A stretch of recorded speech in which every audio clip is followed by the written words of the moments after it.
Guys, welcome to my YouTube channel. അപ്പോൾ ഇന്ന് ഞാൻ എൻ്റെ അടുക്കളയിൽ കുറച്ച് ഡയമണ്ട് കട്ട്സ് ഒക്കെ ഉണ്ടാക്കാമെന്ന് വിചാരിച്ചു കേട്ടോ. ഞാൻ കുറച്ച് ദിവസം വിചാരിക്കുന്നത് കുറച്ച് ഡയമണ്ട് കട്ട്സോ അല്ലെങ്കിൽ കുറച്ച് മിക്സറോ അങ്ങനെയൊക്കെ എന്തെങ്കിലും ഉണ്ടാക്കി വെക്കാമെന്ന് വിചാരിച്ചു. നമുക്ക് എപ്പോഴും ബേക്കറി പോയി നമ്മൾ വാങ്ങിക്കുന്നതിനേക്കാൾ നമുക്ക് സമയമുണ്ടെങ്കിൽ എന്തെങ്കിലുമൊക്കെ ഇതുപോലെ ഉണ്ടാക്കി വെക്കുവാണെങ്കിൽ നല്ലതാണല്ലോ. അപ്പോൾ അതുകൊണ്ട് എനിക്കങ്ങനെ ഉണ്ടാക്കുന്നതും ഇഷ്ടമാണ് കേട്ടോ. അപ്പം ഞാനതൊന്ന് ട്രൈ ചെയ്ത് നോക്കട്ടെ. ചിലപ്പം നന്നാവുമായിരിക്കും, നമുക്ക് നോക്കാം അല്ലേ. അപ്പം ഞാൻ അതിന് വേണ്ടിയിട്ടുള്ള ഇൻഗ്രീഡിയൻസ് ഒക്കെ ഒന്ന് എടുത്ത് വെക്കാവേ. അപ്പം ഞാൻ അതിന് വേണ്ടിയിട്ട് മൈദാപ്പൊടിയാണ് ഉണ്ടാക്കുന്നത് കേട്ടോ. മൈദ എടുത്ത് വെച്ചിട്ടുണ്ട്. പിന്നെ ബേക്കിംഗ് സോഡ, പിന്നെ നമുക്ക് വേണ്ടത് പഞ്ചസാരയാണ്, പിന്നെ നമ്മുടെ സൺഫ്ലവർ ഓയിൽ. അപ്പം അത് പിന്നെ പഞ്ചസാര വേണം കേട്ടോ. അപ്പം പഞ്ചസാര വിളയിക്കുവാണെങ്കിൽ മാത്രം പഞ്ചസാരയുടെ ഉപയോഗം മതി. ഇല്ലെങ്കിൽ നമുക്ക് ഷുഗറുകാരൊക്കെ ഉള്ള ആൾക്കാരൊക്കെ ഉണ്ടെങ്കിൽ നമ്മൾ പഞ്ചസാര വിളയിക്കണമെന്നൊന്നുമില്ല. അപ്പം നമുക്ക് ഏതൊക്കെയായാലും രണ്ട് തരത്തിലുണ്ടാക്കാം. നമുക്ക് വീട്ടിൽ ഇഷ്ടമുള്ളവരുണ്ടാകും, പഞ്ചസാര ഇഷ്ടമുള്ളവരുണ്ടാവുമല്ലോ. അപ്പോൾ അതുകൊണ്ട് ഞാൻ രണ്ട് തരത്തിലും ഉണ്ടാക്കുന്നുണ്ട് കേട്ടോ. അപ്പോൾ ഏതൊക്കെയായാലും ഞാൻ ഈ 250 ഗ്രാമിൻ്റെ ഒരു അളവ് പാത്രം കണ്ടോ, ഈ അളവ് പാത്രത്തിലാണ് ഞാൻ ഈ മൈദാപ്പൊടി അളന്നെടുക്കുന്നത് കേട്ടോ. ഞാൻ 2 പാത്രം എടുക്കുന്നുണ്ട്. അപ്പം 500 ഗ്രാം എടുക്കാം. അപ്പോൾ അതായത് എനിക്ക് കുറച്ച് ക്വാണ്ടിറ്റി കൂടുതലുണ്ടാക്കി വെക്കാനായിട്ട് കേട്ടോ. അപ്പം ഞാനത് എടുക്കാവേ. അപ്പോൾ അളവ് പാത്രത്തിൽ കണ്ടോ, ഈ ഒരു 250 ഗ്രാം ഇട്ടു. അടുത്തത് ഇനി ഞാൻ അതുപോലെ തന്നെ 250 ഗ്രാം കൂടി ഇട്ടു കേട്ടോ. അങ്ങനെ പിന്നെ ഞാൻ അതിൻ്റെ കൂടെ കുറച്ച് ഉപ്പ് പൊടി കേട്ടോ. ഒരുപാട് ഉപ്പൊന്നും വേണ്ട, ഇച്ചിരി ഉപ്പ് മതി. കുറച്ച് ആവശ്യത്തിനുള്ള ഉപ്പിടുക, അറിയാമല്ലോ എല്ലാവർക്കും അത്. പിന്നെ അതിൻ്റെ കൂടെ ഒരു ശകലം കളറ് കിട്ടാൻ വേണ്ടിയിട്ട് ഞാനൊരു ഇച്ചിരി മഞ്ഞൾപ്പൊടിയും കൂടി ഇടുന്നുണ്ട് കേട്ടോ. അതും കൂടി ഇട്ട് പിന്നെ നമുക്ക് വേണ്ടത് അതിൻ്റെ കൂടെ ഞാൻ കുറച്ച് നെയ്യും കൂടി ഒഴിക്കുവേ. ഇതിൻ്റെ കൂടെ കുറച്ച് നെയ്യ്, സൺഫ്ലവർ ഓയിലും കൂടി ഞാൻ ഒഴിക്കും. എന്നാൽ പോലും ഇച്ചിരി നെയ്യും കൂടി ഒഴിക്കും. പിന്നെ വേണ്ടത് നമുക്ക് സൺഫ്ലവർ ഓയിലും കൂടെ നമുക്ക് അങ്ങോട്ട് ഒഴിച്ച് കൊടുക്കാം കേട്ടോ. കുറച്ച് ഒരു 2-3 ടേബിൾ സ്പൂൺ മതിയാവും, എത്രയും മതി. പിന്നെ ഞാൻ അതിൻ്റെ കൂടെ ചേർക്കുന്നത് ഈ ബേക്കിംഗ് സോഡ ഉണ്ടല്ലോ, ഈ ബേക്കിംഗ് സോഡ അത് ഒരു നുള്ള്, ഒരുപാടൊന്നും വേണ്ട, ഒരു നുള്ള് മതി കേട്ടോ. നമുക്ക് ഈ ബേക്കിംഗ് സോഡ ഓപ്ഷണലാണ്, ഇത് ഇട്ടില്ലേലും കുഴപ്പമില്ല. ഒരു നുള്ള് ഇട്ട് കൊടുക്കുന്നുണ്ട്. അതും കൂടെ ഇട്ടതിന് ശേഷം നമുക്ക് തിളപ്പിച്ച് ആറിച്ച വെള്ളമാണ് വേണ്ടത് കേട്ടോ. ഇപ്പം നമ്മൾ 250 ഗ്രാമിൻ്റെ 2 പാത്രത്തിൽ എടുത്തിട്ടില്ലേ. അപ്പോൾ അതുകൊണ്ട് നമുക്ക് അളവ് പറയുകയാണെങ്കിൽ ഒരു 12 സ്പൂണോളം നമുക്ക് വെള്ളം ഇതിൻ്റെ അകത്ത് ആഡ് ചെയ്യേണ്ടതായിട്ടുണ്ട് കേട്ടോ. അപ്പോൾ അത് നമുക്ക് 12 സ്പൂൺ എന്ന് പറയുന്നത് നമ്മൾ കുറേശ്ശെ ഒഴിച്ചൊഴിച്ച് കൊടുത്തിട്ട് വേണം നമ്മൾ അത് കണക്ക് ചെയ്തെടുക്കാനായിട്ട്. അപ്പം ഞാനത് ഒഴിച്ച് നോക്കാം.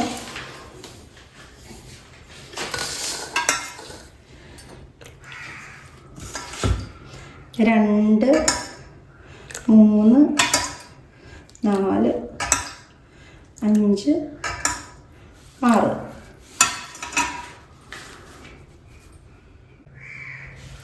എന്നിട്ട് ഞാനിതൊന്ന് കുഴച്ച് നോക്കട്ടെ.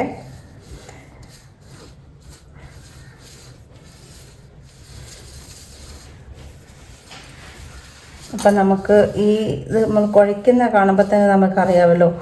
6 സ്പൂൺ ഗ്ലാസ് എന്നൊക്കെയാണ് പറയുന്നത്, സോറി. അപ്പോൾ 6 സ്പൂൺ പോരാ എന്നുള്ളത്. അപ്പോൾ നമുക്ക് എന്ത് ചെയ്യണം, ബാക്കിയും കൂടെ നമുക്ക് ഒഴിച്ചു കൊടുക്കാം. 1, 2, 3, 4, 5, 6. ഏകദേശം ഞാനൊരു 12 സ്പൂണോളം വെള്ളം ഒഴിച്ചിട്ടുണ്ട് കേട്ടോ. എന്നിട്ട് നമ്മളിത് ചപ്പാത്തിക്ക് കുഴയ്ക്കുന്നത് പോലെ, ചില ചപ്പാത്തിക്ക് നമ്മൾ ഇച്ചിരി ലൂസായിട്ട് കുഴച്ചെടുക്കുമല്ലോ, അപ്പം അത്രയും ലൂസ് വേണ്ട, കുറച്ചൊരു കട്ടി വേണം നമുക്ക് ഇത് ഈ നമ്മുടെ ഡയമണ്ട് കട്ട്സ് ഉണ്ടാക്കുന്നതിന്. അപ്പം ഞാനിതൊന്ന് കുഴച്ചെടുക്കട്ടെ.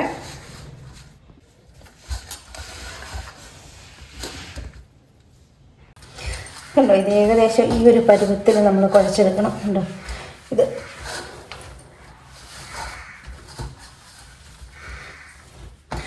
ഒരുപാട് വെള്ളം നമ്മൾ കൂടി ഒഴിച്ചു കഴിഞ്ഞാൽ നമുക്ക് ആ ഒരു ശരിക്കുള്ള കൺസിസ്റ്റൻസി ആയിട്ട് നമുക്കത് കുഴച്ചെടുക്കാൻ പറ്റത്തില്ല. അപ്പം അതുകൊണ്ട് നമ്മൾ കുറച്ച് വെള്ളം ഒഴിച്ച് നോക്കി വേണം നമ്മൾ ചേർക്കാൻ. നമുക്കിതിങ്ങനെ ഈ പാത്രത്തിലിട്ട് നന്നായിട്ട് കുഴച്ചെടുക്കണേ.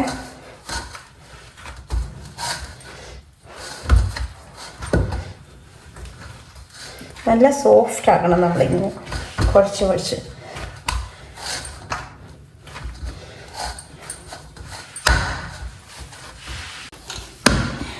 അപ്പോൾ ഇതുപോലൊക്കെയുള്ള പലഹാരങ്ങളൊക്കെ നമുക്ക് ഇങ്ങനെ വീട്ടിലൊക്കെ ഉണ്ടാക്കി വെക്കുവാണെങ്കിൽ നമുക്ക് വെറുതെ ഇരിക്കുമ്പോൾ എന്തെങ്കിലുമൊക്കെ കഴിക്കാമല്ലോ. അപ്പം അതുദ്ദേശിച്ചാണ് കേട്ടോ ഞാൻ ഇതൊക്കെ ഉണ്ടാക്കുന്നത്.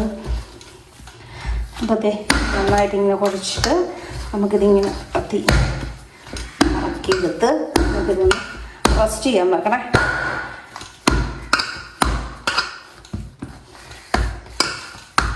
ഇങ്ങനത്തെ ഒരു വലിയ പാത്രമാണെങ്കിൽ ഇതിന് നമുക്ക് നല്ല സൗകര്യമായിട്ട് നമുക്കിതിങ്ങനെ കുഴച്ച് മാറ്റി വെക്കാം.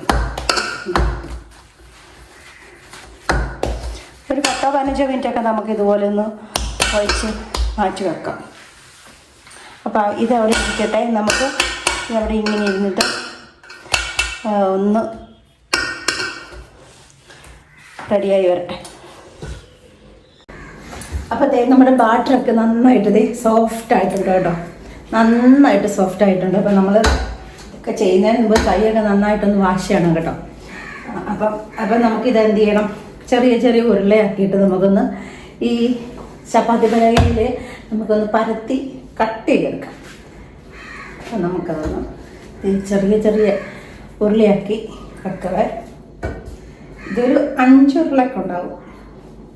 ഇത് തന്നെ കട്ട് ചെയ്ത് വരുമ്പം നല്ലൊരു ക്വാണ്ടിറ്റി ഡയമണ്ട് കട്ട്സ് ഒക്കെ നമുക്ക് കിട്ടും.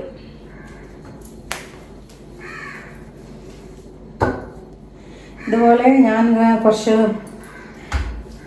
മിക്സറും കൂടെ ഒക്കെ എനിക്ക് ഉണ്ടാക്കി വെക്കണം. മിക്സർ, പിന്നെ നമ്മുടെ അച്ചപ്പം. അത് ഇച്ചിരി പണിയാണ്, എന്നാലും ഒന്ന് ട്രൈ ചെയ്യണമെന്ന് വിചാരിച്ചിരിക്കുന്നത് അച്ചപ്പത്തിന്.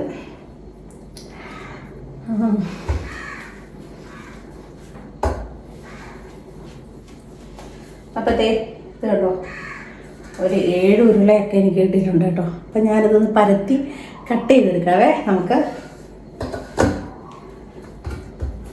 അപ്പത്തേ ഒരു ഉരുള നമുക്ക് എടുത്ത് വെക്കാം. പിന്നെ കുറച്ച് പൊടി ഇട്ട് കൊടുക്കാവേ. അത് കൊടുത്ത് അത് ആ ചപ്പാത്തി പലകയിലെ ഒന്ന് പിടിക്കാണ്ടിരിക്കാൻ വേണ്ടിയിട്ട് ഒന്ന് എടുത്തിട്ട് നമുക്കിത് നന്നായിട്ടൊന്ന് പരത്തിയെടുക്കാം.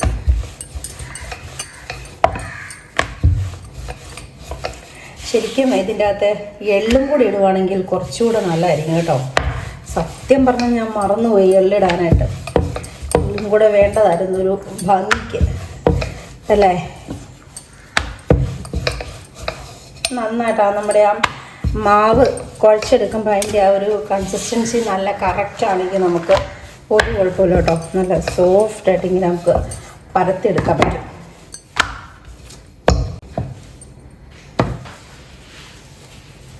എന്നിട്ട് നമുക്ക് ഇതുപോലൊരു പിസ്സ കട്ടർ വല്ലതും ഉണ്ടെങ്കിൽ നമ്മളത് ഒന്ന് തിരിച്ചിട്ട് കൊടുക്കാം. കുറച്ചുകൂടെ ഒന്ന് ഇത് മതി. ഒരു പിസ്സ കട്ടർ ഉണ്ടെങ്കിലേ നമുക്കത് ഇതുപോലെ കട്ട് ചെയ്തെടുക്കാം.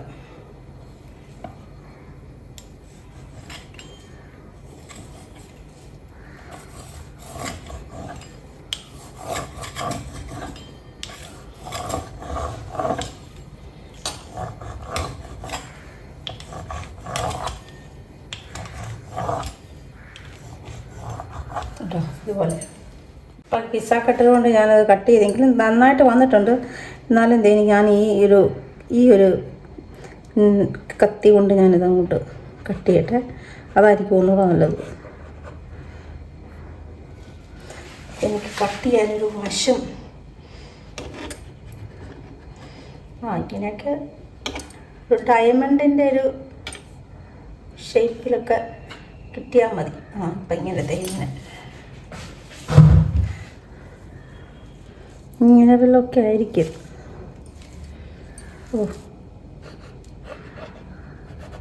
ഇങ്ങനെ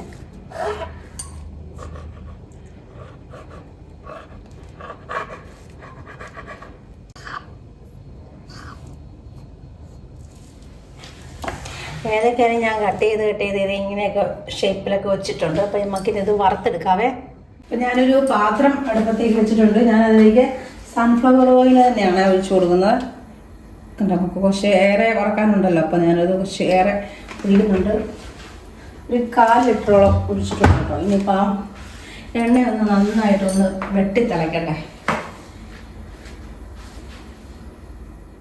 എണ്ണയൊക്കെ ഏകദേശം ചൂടായിട്ടുണ്ട്.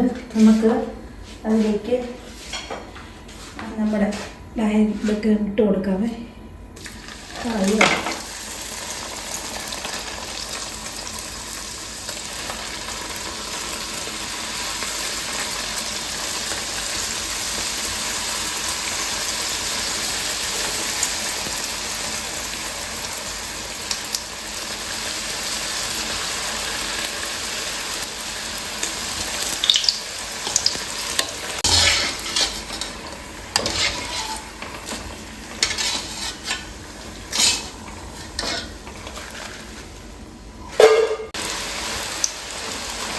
അപ്പോൾ ഗൈസ് ഞാൻ അതെല്ലാം വറുത്ത് ഇത്ര ആക്കിയിട്ടുണ്ട് കേട്ടോ. അപ്പോൾ ഇതിൻ്റെ അകത്തുനിന്ന് പകുതി ഞാനെടുത്ത് പഞ്ചസാരയ്ക്കകത്ത് വിളയിക്കുന്നുള്ളൂ കേട്ടോ. പകുതി ഞാൻ വിളയിക്കുന്നില്ല, അത് തന്നെ വെച്ചേക്കാനാണ് ഉദ്ദേശിക്കുന്നത്. അപ്പോൾ ഞാൻ കുറച്ച് പഞ്ചസാര ലായനി എടുത്തിട്ട് ഉണ്ടാക്കിയിട്ട് ഞാൻ ഇതിൻ്റെ അകത്ത് കുറച്ച് ഒഴിക്കാവേ. അപ്പോൾ ഗൈസ് ഇതൊരു 150 ഗ്രാമിൻ്റെ ഒരളവ് പാത്രമാണ് കേട്ടോ. ഇതിന് ഞാൻ ഇത്രയും പഞ്ചസാര എടുത്തിട്ടുണ്ട്. അപ്പോൾ ഇതിലേക്ക് നമുക്കൊരു 3 സ്പൂൺ വെള്ളമാണ് വേണ്ടത് കേട്ടോ. അപ്പം ഞാനതിന് ഈ ഒരു സ്പൂണിന് 3 സ്പൂൺ വെള്ളമാണ് ഒഴിക്കുന്നത് കേട്ടോ. ഞാൻ ആ സ്പൂൺ കൊണ്ട് എടുത്ത് 3 സ്പൂൺ വെള്ളമാണ് കേട്ടോ. അതും കൂടെ ഇങ്ങോട്ട് ഒഴിച്ച് കൊടുക്കാം. എന്നിട്ട് ഞാൻ തീ കത്തിച്ചിട്ടുണ്ട്. എന്നിട്ട് നമുക്കതൊന്ന് പതുക്കെ മെൽറ്റാക്കി കൊടുക്കാം. അതായത് 100 പരുവെന്നാണ് എൻ്റെ ഒരു കണക്ക് കേട്ടോ.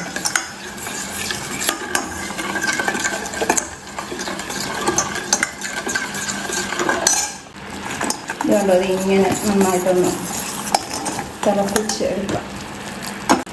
നമുക്ക് 3 സ്പൂൺ വെള്ളമാണ് ഒഴിച്ചൊഴിക്കുന്നതുകൊണ്ട് പെട്ടെന്ന് തന്നെ അത് കറക്റ്റ് കൺസിസ്റ്റൻസി ആയിക്കോളും കേട്ടോ. പിന്നെ നമ്മൾ ഇങ്ങനെ 100 പരുവാണോ എന്നൊക്കെ നമ്മൾ തൊട്ട് നോക്കേണ്ട കയ്യിലുള്ളൂ. അതുകൊണ്ട് അതിൻ്റെ ആവശ്യമില്ല.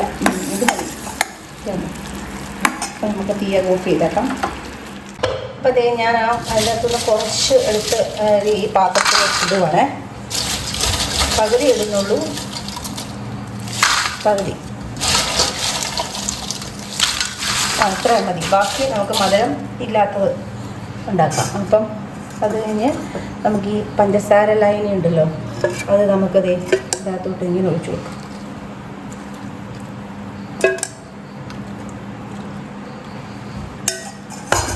എന്നിട്ട് നമുക്ക് എടുത്ത് കൊടുക്കാം.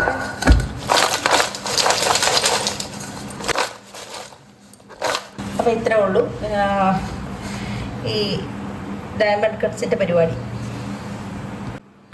കഴിക്കാനും കാണാനും നല്ല ഭംഗിയുണ്ടല്ലേ. കുറേ നാളുകൾക്ക് ശേഷം ഉണ്ടാക്കിയത് കൊണ്ടായിരിക്കാം. അപ്പം ഈ മധുരം ഉള്ളത് ഞാൻ ഒരെണ്ണം കഴിച്ചു നോക്കട്ടെ. അടിപൊളി, സൂപ്പർ, അടിപൊളി. ഇപ്പം മധുരം ഉള്ളതും ഇനി മധുരം ഇല്ലാത്തതും. അത് നമുക്കൊരു നല്ല ഒരു ചില്ല് പാത്രത്തിലിട്ട് വെച്ചാൽ കുറേ ദിവസമൊക്കെ ഇന്നോളൂ കേട്ടോ. അപ്പം അവർ വന്നു. ഞാൻ ഒരു സാധനം ഉണ്ടാക്കി വെച്ചിട്ടുണ്ട്, നോക്കി. ഇപ്പം ഡയമണ്ട് കട്ട്സ് മധുരം ഉള്ളതും മധുരം ഇല്ലാത്തതും കഴിച്ച് നോക്കിയിട്ട് നല്ലതാണ്, അടിപൊളി, കുഴപ്പമില്ല. അത് ഞാൻ പറഞ്ഞ് പറയിപ്പിച്ചൊന്നും അല്ല കേട്ടോ. അപ്പോൾ ഗൈസ് ഞാൻ ഈ ഒരു കുറച്ച് ടേസ്റ്റ് നോക്കിയതുള്ളൂ കേട്ടോ. കുറച്ച് നമുക്ക് പാത്രത്തിൽ കൊണ്ട് കൊടുക്കാവേ. എന്നിട്ട് അഭിപ്രായം പറഞ്ഞു, എന്നാലും കുറച്ച് കൊണ്ട് കൊടുത്തേക്കാം. പതിയാറിന് ഈ വറുത്ത സാധനങ്ങളോടാണ് കൂടുതൽ ഇഷ്ടം കേട്ടോ. ഞാൻ മധുരം ഉള്ളതല്ല കൊണ്ട് കൊടുക്കുന്നത് കേട്ടോ, മധുരം ഇല്ലാത്തതാണ് പതിയാറിന്, അതാണ് ഇഷ്ടം. എരിവുള്ളതൊക്കെ ആണെങ്കിൽ കൂടുതൽ ഇഷ്ടം. അവനും ഞാൻ കൊടുത്തായിരുന്നു കേട്ടോ. അവൻ കഴിപ്പ് കഴിഞ്ഞാൽ നിൽപ്പുണ്ട്. അപ്പോൾ ഇന്നത്തെ വീഡിയോ ഇത്രയൊക്കെ ഉള്ളൂ. വീഡിയോ ഇഷ്ടപ്പെട്ടാൽ എല്ലാവരും ലൈക്ക് ചെയ്യണം, ഷെയർ ചെയ്യണം, സബ്സ്ക്രൈബ് ചെയ്യല്ലോ അല്ലേ. അപ്പോൾ ശരി, ഓക്കെ, ബൈ.